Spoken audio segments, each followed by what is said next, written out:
Well, hello, handsome. We are here live at the UFDC 69th Annual Convention with Rebecca Kaufman. Rebecca, how are you? Hello, Steiff superfans and doll superfans and all friends out there in Ruby Lane land. You are awesome. You have been running around doing 1 to 2 programs every single day, and we are so glad that we were able to get you for a moment so you could do a program for us. It's awesome, and we are so excited to learn about Steiff's boy dolls through the 1950s. We sure love handsome men. We cannot get enough of handsome men, especially if they were made by Steiff. And I'm so excited this year I'm presenting a seminar on Steiff's boy dolls from 1903 or so through the early 1950s. And what's really interesting about Steiff boy dolls is that if you look over time from the early part of the 1900s through 1950, the Steiff line went from almost all Steiff boys to practically no Steiff boys in the line, just in that 50-year period. So what I wanted to do with all the Ruby Lane folks out there today is talk to you about some representative Steiff dolls that you may see on Ruby Lane, or you might see at a show, or you might have in your collection, and tell you a little bit more about them, and also some things about them that make them really interesting, and how the designs have changed over time. Now, with the caveat that these dolls that I'm showing with you today are pretty small and they fit in my suitcase, and that's why they're here with me today. I have a huge range of dolls in my personal collection to fill in the gaps, but this is what fit in the suitcase, so this is what I'm going to share with you today. And it is a wonderful learning experience just to even have this many in one spot. We always learn so much from you. Tell us where we're going to start. Well, I thought it'd be most fun to talk in terms of a timeline. So I've set the boys up, the handsome gallery of men, you must agree. There's nothing like a handsome man. And this is, what you're seeing here is a continuum from this is about 1909, and these dolls all span, as you can see, and the beautiful boy in the end in the floral coat is from about 1938 and was produced through the early 40s. So that's the timeline we're going to talk about today with what I have on hand. And what's interesting is when you line them up this way, you can see how the general design changes over time. Yes, you can. So let's get started. Let's get started. It's hard to believe this guy right here is from 1909. This guy here is from 1909. This is called, he's from 1908. Through 1928, but this is a very early version. This is called the Dachau Farmer. And Dachau is a town in Germany, and what Steiff did in the very early 1900s was to create a series of felt farmers based on the regional costumes that those farmers would wear in the area. So this particular farmer has a red vest and a blue coat and black pants and shoes, and other farmers might have a different color vest or a different style of jacket and such, but what you see is this is a typical style. Now let me show you a few things that make this doll so interesting. First of all, this doll, most Steiff dolls, if you're lucky, has the button in one ear. For some reason, this Steiff doll has a button in both ears. And usually this indicates that the item is a sample. But in this case it is not, because I have actually seen this doll several times with 2 buttons. Very unusual. This doll also, instead of having the vertical seam that you usually see on early Steiff dolls, has a horizontal seam. And the reason it's done that way is that Steiff could have created this wonderful nose in a character. The nose is fantastic. The nose is fantastic. You can see Rachel very close up, the black shoe button eyes indicating a very early production. And if you look here, not that we're being fresh or anything, but his nose, nostrils, and he hasn't shaved. Do you see that? Yes. With the beard. Steiff left nothing up to chance. They wanted the farmer to look very rustic, and he hasn't shaved.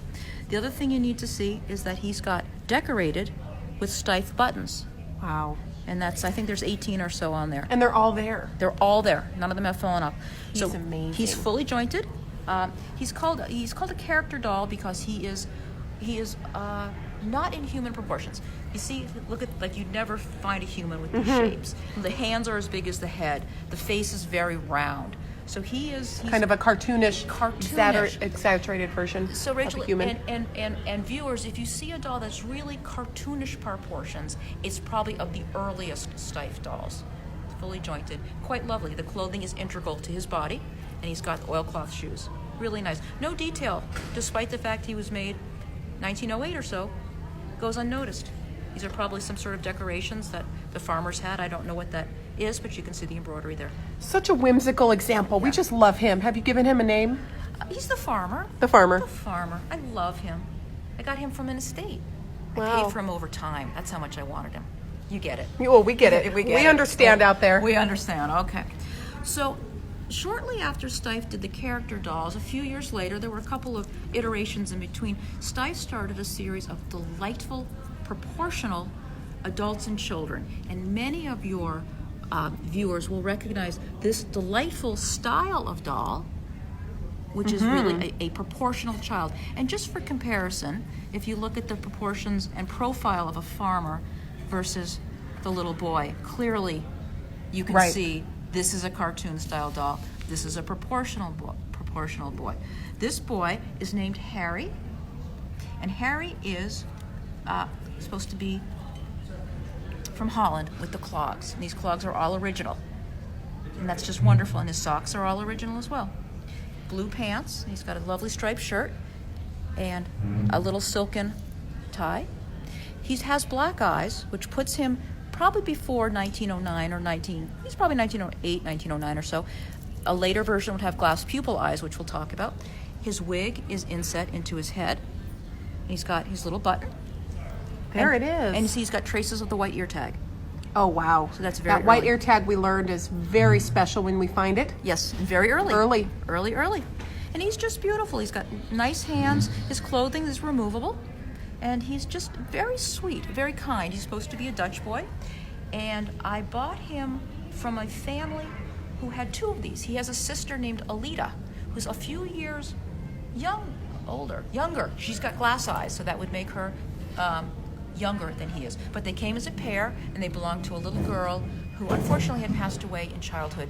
So that's why they are in such nice condition for us to enjoy today, despite the rough beginning. It's wonderful to see them and to learn about them.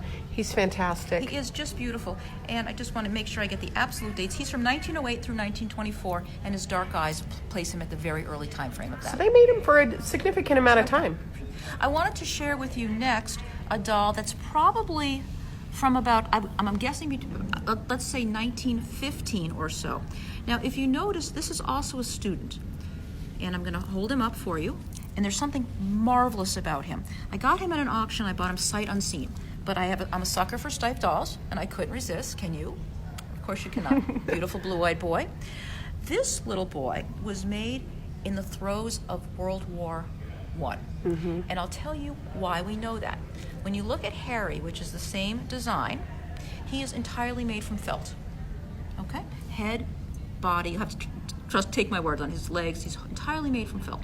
This little boy is incredibly interesting. I'm going to do something he's comfortable with because he's a doll. We're going to undress him, and I'm going to show you something very interesting. So one of the first hints that there's something very special about him is that his smock is made out of a very coarse linen. Now, this usually would be made out of felt or a lovely material, but in this case, this is all original. It's got a tiny little darn here, but for the most part, it's all original. And we're undressing here. His outfit. Okay. And you see these beautiful clothes. It's wonderful how many layers of clothes he has. And this is, it's just beautiful, and it's done so nicely. Okay. And then we're going to take off, and even with hooks and eyes and such. So we're taking him off, and please see how his shirt closes with a tie, which is still all original. See, it's like a gathered turtleneck, and it ties with this. But let me take this off for you, because I want to show you something that I think is very interesting for everyone to learn about. Okay. So, what you see here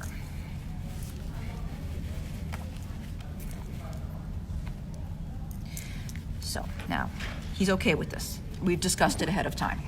His beautiful face and his arms, which are fully visible, are made from high-quality felt. His legs, which are not so visible, and you can see they start here, Linen. are made from a much more inexpensive linen. His torso, which is really never supposed to see the light of day. Do you see that, Rachel? Cheaper cloth. Much cheaper. I don't even know what this is called, but if you even look at the quality of this, versus this, what Steiff was doing and saying is, Right. we don't have high quality materials. We're making the best of what we have available. You're not going to see this anyway, so we're going to keep producing and keep putting these out to make people happy, but this is the best we can do. So this is one way of telling what the doll is telling you without using words is that I was produced at a really bad time. And I would suspect this is probably around 1915 or 1916, because shortly after that, Steiff really wasn't doing too much toy production. What's also delightful about this piece is, despite the fact this was produced at a horrible time, he has the most wonderful shoes and socks. Well, he is certainly trying the best he can. Look at those shoes. And they're Yeah, just delightful. They're fantastic. And so Steiff is known for its wonderful shoes, and if I had girls on the table, they would have hats, and many of these items have hats as well. But shoes and hats are a trademark of Steiff dolls and something to look at when you're looking for originality. But he's got wonderful socks. Well, it's a great way to identify them. And to date them. And so you can see, and if you look close, you can see the speckles. It's a very inexpensive material. So So interesting. you've got 3 types of cloth on this, dating it to early World War I. So the next thing I would like to show you is Steiff also in the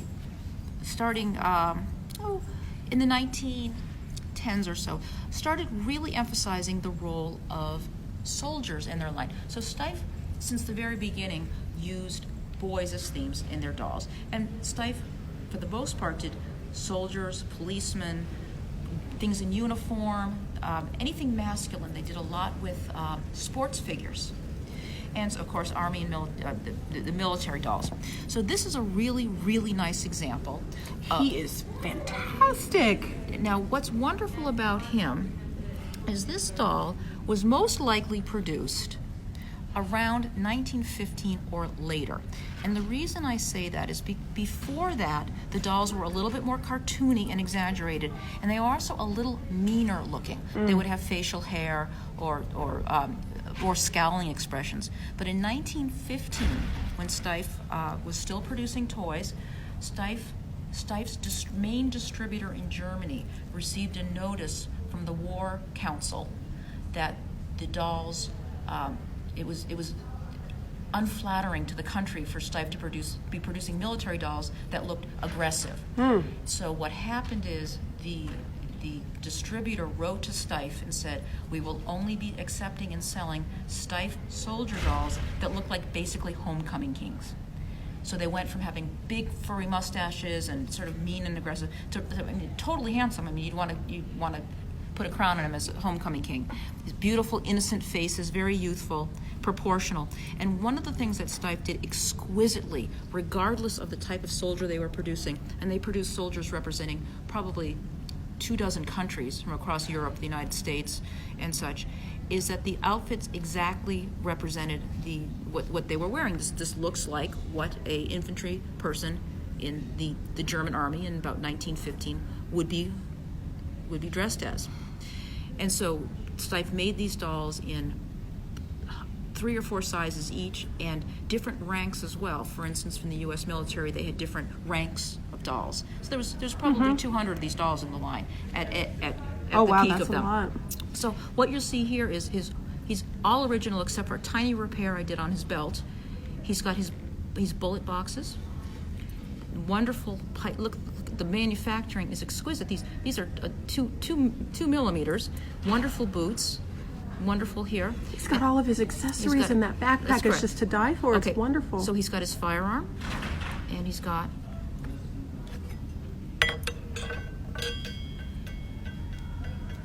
wow. his saber. I don't remember what this is called. It's like some sort of decorative pom-pom. This is called a bread bag. This is a blanket that's rolled up. And then I'll show you I don't do this for everyone. You guys are very special. I'm going to open this up for you. This is a backpack that actually opens up. Look at this. And in it Oh my goodness, a canteen. is his canteen. What did you even think when you first saw him? I couldn't believe he truly existed. I couldn't believe he truly existed because he's just so remarkable. Oh, and this is another blanket piece of felt that's wrapped like in a rolled up and attached to the backpack. So he could spend weeks just out here with all of the goods he has on his person. And he has his hat, which is not unusual. Sometimes they had the pickle hats and other types of hats. And the 28 means 28 centimeters. Okay. And wow. This is so just, much to learn. This is great. Some of the examples, not this one, have buttons, Steiff buttons on the feet, and you might see that. If you see that, it's like booyah, you've hit the jackpot.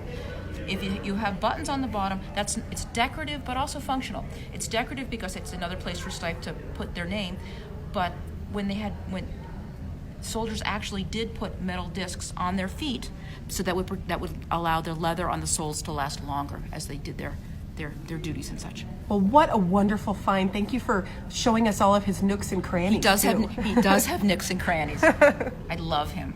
I adore him. Okay. I love all of them. To love him. Steiff is also really well known for fairy tale dolls and fantasy dolls and cartoon dolls. And Steiff had a wonderful ability to figure out what was really popular in popular culture and create those dolls. For a great example is Mickey Mouse. Steiff created a license with Disney in the very early 1930s because one of the Steiff brothers went to a Disney movie at that time, saw Mickey Mouse on the screen and said, this is something we really should be able to create and would be able to do so successfully, and created a license with Disney to do so. Steiff was very good with licensed products. For example, Peter Rabbit was a licensed product as early as about 1904.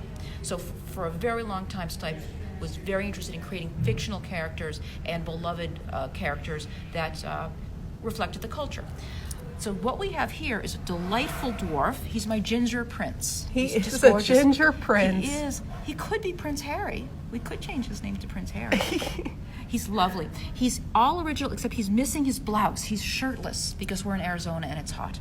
His colors are fabulous. What you need to know about this, his name is Snick the Dwarf. And Snick and Steiff's dwarf production is tied to the fairy tale of Snow White and Seven Dwarfs.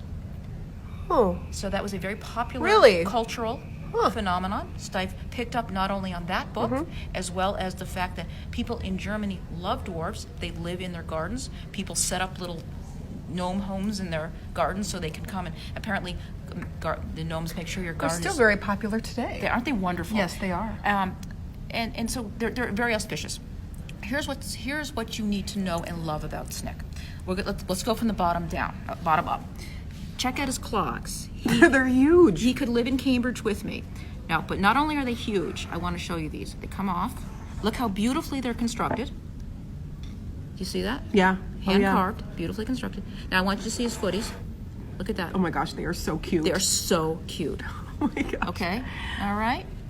And they're designed for standing. He's got a wonderful body. His clothes are removable. These generally tend to fade. These are a lovely color. They came in a variety of colors. And so if your viewers see something in purple or something in green, it's very possible it's original. Steiff used the felt that was on hand. And what I love about the felt hat, there's always a hat, is that the ears it's fitted for his ears so they don't come out. Okay, here's his little button. Oh, right there. Okay. Right there. Right here. Now let me tell you why this face is just wonderful. If you don't already agree, it's fabulous. His beard is made out of mohair, and each individual hair is implanted by hand. Here, touch this. That's incredible. Touch it. Oh, wow. Gosh, it feels so real. It is. And then this is the same thing. It's all implanted by hand. He's got wonderful eye pockets, which gives a real depth to the face, a real sense of whimsy and kindness. Very perky nose, and this wonderful pocket mouth with some coloring still here. He's just wonderful. He is. He's just delightful. I love all things gnomes, all things playful, and even the simple construction of the vest. Wonderful. He just looks so inviting and like your friend. How rare are these?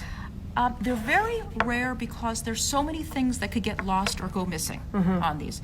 I've seen them. They're very rare in good condition with good coloring.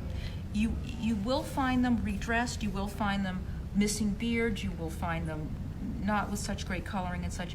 But to have a piece that just presents not only with the beard still intact, the eyelashes still intact, the coloring so vivid, and then that sort of that X factor that we talked about. Like he's just so appealing. You want to take him in. Right. And just so charming and Just utterly. love him. All right. So that's one type of dwarf. I'm going to show you another dwarf that I believe is the last felt-faced dwarf or doll that Steiff designed. And this little guy is from the mid-1930s. This little guy is called Sulphurmate. And what's very interesting is if you look at the beautiful construction, if you look back at Snick and all of his detailing and such, this is also a dwarf. But this was produced at a much worse time at Steiff, when things were really not going well politically, economically, socially, etc. And so Steiff was looking at ways to really reduce jointing, reduced colors, reduced complexity. So if you look at him, he's got the wonderful clogs like Snick, but as we looked at the clogs before, they were wonderful and made from leather. Leather and Exactly. He's not jointed. Wooden. He doesn't have a costume. He never did. He has a wonderful hat. One of the things that's very nice about this piece is he's got delightful tipped mohair hair. And just imagine when that was new, how wonderful that was. would have been so vibrant. Very vibrant. And what tipped mohair simply means is that the base is one color and the edges have almost like if you had a mohawk and colored it and it grew out. So just the tips have this, and it gives it a very dimensional look. The things that are very interesting about this doll, first of all, just from the construction standpoint, it's very simple. It's very interesting that it has the side glancing eyes, like a Lenzi. And this is the only Steiff that I know that has that. I think it's very interesting. And he also has this shaped the horizontal shaped nose and a simple mouth. The story behind this doll, this is called Sulphurmate. And Steiff was contacted by a hotel chain in Germany, and this little guy was their logo, their little mascot. Oh. And Steiff tried to make them up and gave them a couple samples, and the hotel decided they really didn't like the pattern. So they did not move forward with the project, and Steiff put these little dolls in the archive. And one day one of the family members was walking through the archive and said, "Oh, that's awfully cute, let's produce it." And no one remembered like the origins of it, so Steiff produced maybe 1,000, 1,200 of these and sold them. The hotel chain got a hold of it and sued Steiff Oh no. and asked for payment of any dollars they had made because of this.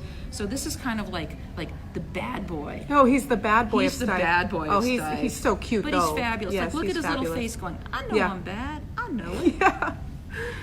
And Steiff went on to design another gnome to take his place, and just a month or two later, and the doll had a entirely different construction, leaving me to believe that this is the very last doll with a seamed face that they produced. What great. a treasure. Isn't he fun? Okay, I'm going to put his shoes on because he said his feet are cold.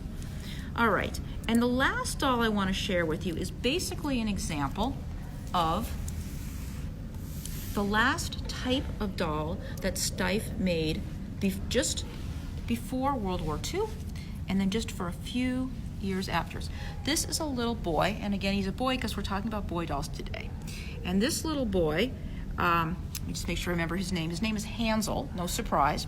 Hansel is what they call a pressed felt-faced doll. And what I mean by that is that everybody we've talked about today has either seen this way or seen that way.